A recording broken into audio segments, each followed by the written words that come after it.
वो जंग शुरू हो चुकी है जिसका इंतजार पूरी दुनिया को है। ये हर कोई जानना चाहता है कि आखिर क्या होगा जब इजराइल के डिफेंस फोर्स गाजा के अंदर प्रवेश करेगी। लेकिन गाजा में प्रवेश करते ही, गाजा में कदम रखते ही इजराइल की आर्मी पर गाज गिरी है।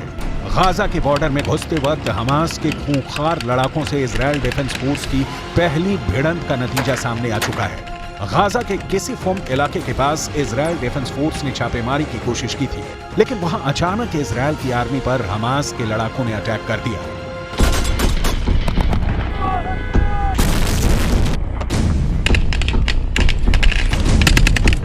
हमास के लड़ाकों ने इजराइल के मरकावा टैंक पर एंटी टैंक मिसाइल लॉन्च कर दी, जिसमें एक इजरायली सैनिक मारा गया है और कई घायल हुए हैं। गाजा को हमास ने एक ऐसा किला बना दिया है जिसको जीतने के लिए इजराइल को भारी कुर्बानी देनी पड़ सकती है, और ये बात पहली खतरनाक खूनी झड़प से समझ में आ रही है। अभी 2 दिन पहले ही इजराइल आर्मी के chief of staff Herzi Halevi ने अपने कमांडर्स को संबोधित करते हुए कहा था कि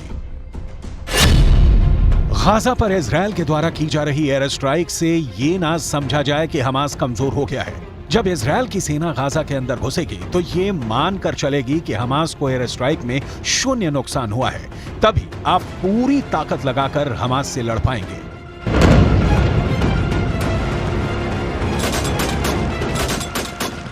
इजराइल के चीफ ऑफ आर्मी स्टाफ की ये बात सही होने में सिर्फ 2 दिन का वक्त लगा, और ये नजर आ गया कि अभी भी गाजा की जमीन पर हमास की पकड़ कितनी मजबूत है। गाजा के अंदर घने इलाकों की गलियों में कैसे खून खराबा होने वाला है, इसकी पूरी तस्वीर समझना जरूरी है। गाजा की गलियों में सीना ऐसी सजी हुई है, अगर इजराइल की सेना गाजा में घुसी तो उसका सामना गाजा के इन लड़ाकों से होगा।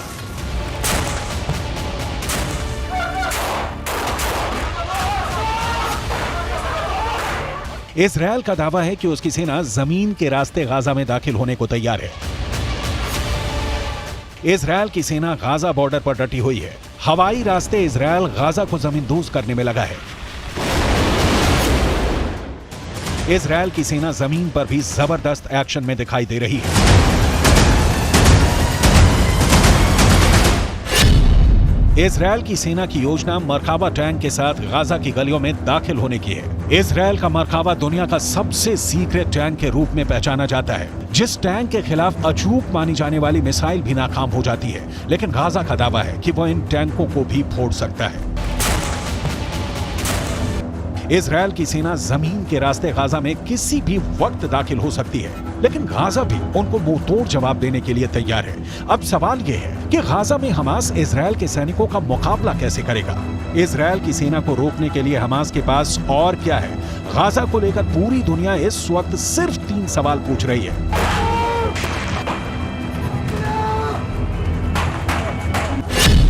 पहला सवाल, इजराइल की सेना अगर गाजा में घुसेगी तो हमास खुद को कैसे बचाएगा?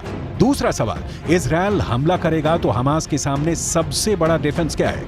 तीसरा सवाल, इजराइल की सेना अगर गाजा में दाखिल होने में कामयाब हो गई तो हमास इजराइल को कैसे हरा सकता है या फिर उसे बुरी तरह जख्मी कर सकता है?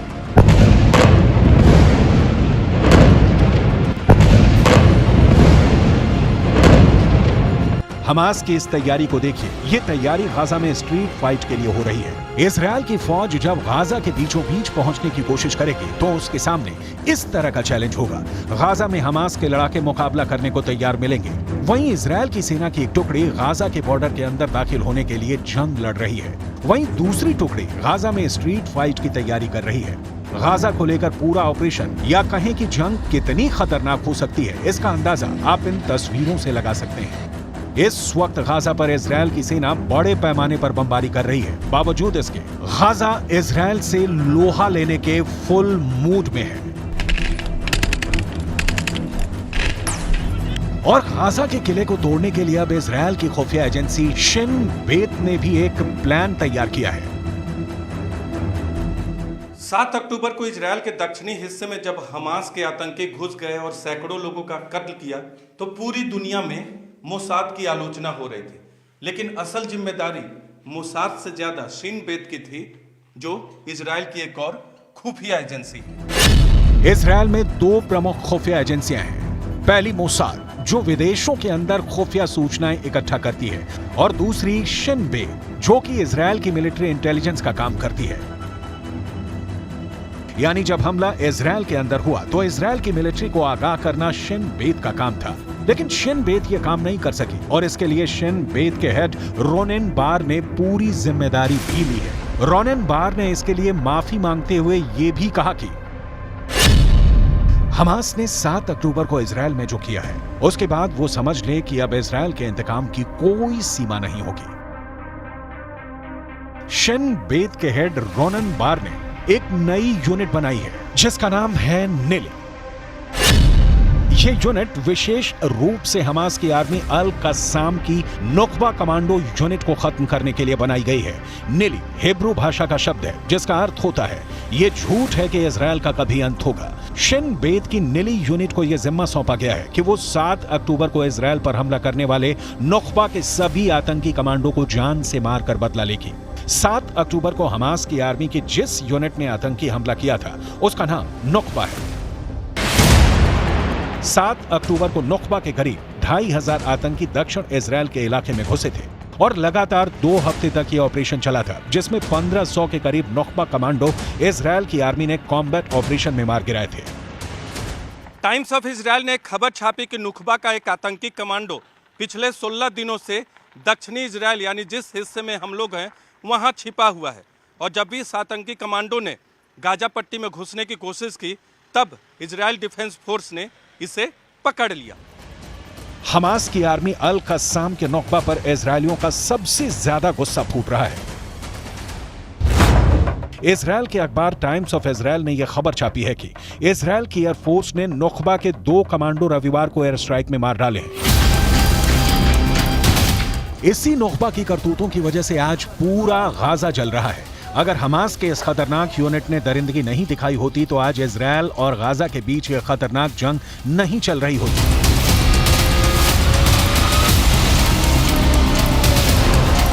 यह इस वक्त की गाजा की ड्रोन फुटेज है। ऊपर से गाजा सीमेंट की इमारतों का कब्रिस्तान नजर आ रहा है। ये घर, फ्लैट, बाजार, दुकान कभी हंसियों से गुलजार थे, लेकिन अब ये सब बियाबान हो चुके हैं।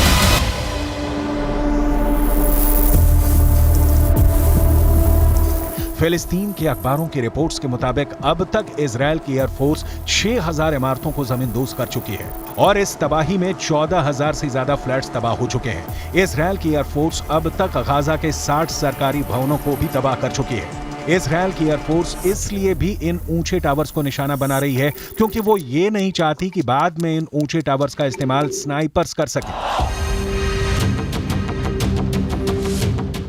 ऐसी तबाही गाजा के अंदर होगी, ये पूरी दुनिया को अंदाजा नहीं था। इजरायल के इंतकाम की कोई सीमा नहीं और गाजा के लोगों के दुख की भी इस वक्त कोई सीमा नहीं है। ये एक फिलिस्तीनी महिला है जिसने इस तबाही में अपना परिवार खो दिया है।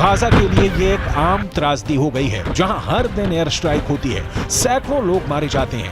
अब तक करीब 14,000 लोग घायल हो चुके हैं, करीब 5,000 लोग मारे जा चुके हैं। इनमें से करीब 2,000 छोटे बच्चे हैं और 1,000 महिलाएं हैं।